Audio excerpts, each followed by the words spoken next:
Coming to the stage next, welcome Liz Barnett. Are you holding it? All right. I get it the right height here for you. My roadie. Thank you. My roadie, yeah. You got it. There you go. Oh, the condom's still on it. Yeah. My name is Liz. Nice to see everybody here tonight. I'm actually named after the Queen, Queen Elizabeth. Forgot the punchline. I'm named after Queen Elizabeth. I guess I can't use that much longer. Oh, come on. Thank you. I wanted to talk, somebody else was talking about collecting things. I have a collection of hippos. I have over 200 hippos. Why do I have that? Because I'm apparently a boomer.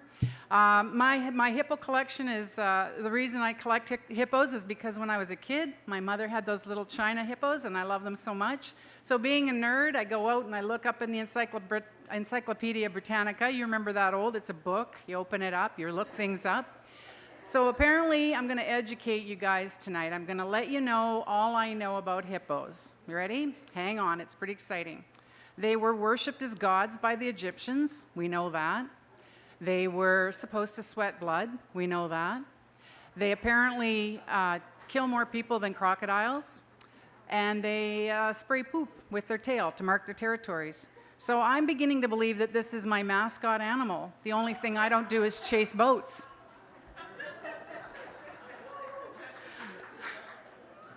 All right, so I know it's hard to believe, but I'm actually over 20. I know, hold your applause. But I want to tell you my trial of getting older. So when I was 20, it's hard to believe, I was all, ooh, nice Harley, want a co-pilot? Hee hee hee. When I was 30, I'm thinking, should I get the Spider-Man car seat or the Superman car seat? I didn't know which. 40, I'm trying to figure out, should I get a hearing aid or glasses? Hard to say. At 50, a boob job. Thank you very much, Dr. B.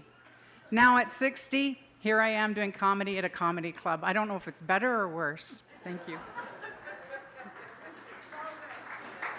I haven't thrown up yet. I'm pretty happy. And neither of you, it's even better. So I wanted to talk to you about traveling. Remember in the old days when you just took your bikini and your dad's MasterCard or Visa and your diaphragm, you put them in a package and off you went to Mexico? Oh, I remember that. Now, not so much. Now you need your vaccine passport, your picture ID, and a really good medical plan. I grew up in Moncton, New Brunswick. I'm not ashamed to tell you that. When I grew up, we were very poor, and we grew up on poor food. So short ribs, mackerel, and these weeds that my mother would collect in the mud banks outside our house. Well, fast forward 40 years, and what have we got? We've got short ribs at 35 bucks a plate. We've got roasted mackerel in all the best restaurants, and we now have foraged seagrass. So now I'm really excited because I'm waiting for what they're going to do with generic puffed wheat and skim milk powder. Who knows?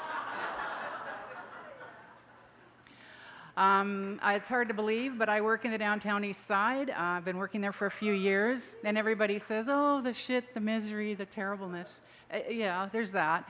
But there's also great resiliency and humor. So the other day, I'm coming into work, and I see this mattress in the hallway. It's not got anybody on it, so that's good, leaning against the wall. And I look at it, and I see this sign, this big white sign, lovely handwriting, and it says, shh. Bedbugs sleeping. So the last part of my time with you today is to talk to you about my cat. I have a very large cat, 20-pound cat, not that it's a stereotype of, a divorced woman living on her own with a cat or anything. So this 20-pound cat, his name is Charlie. I didn't name him. He came like that from the SPCA.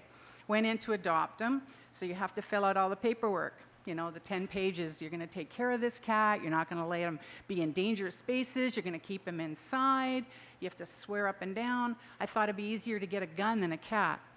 So bring him home. 10 years later, he's leaping off of the second floor balcony, pursuing all the other cats in the neighborhood. He's eating Fancy Feast, which is like the Spam of cat food. And I'm thinking, what the hell? I've tried so hard to raise this cat and be so wonderful, and I signed all the papers.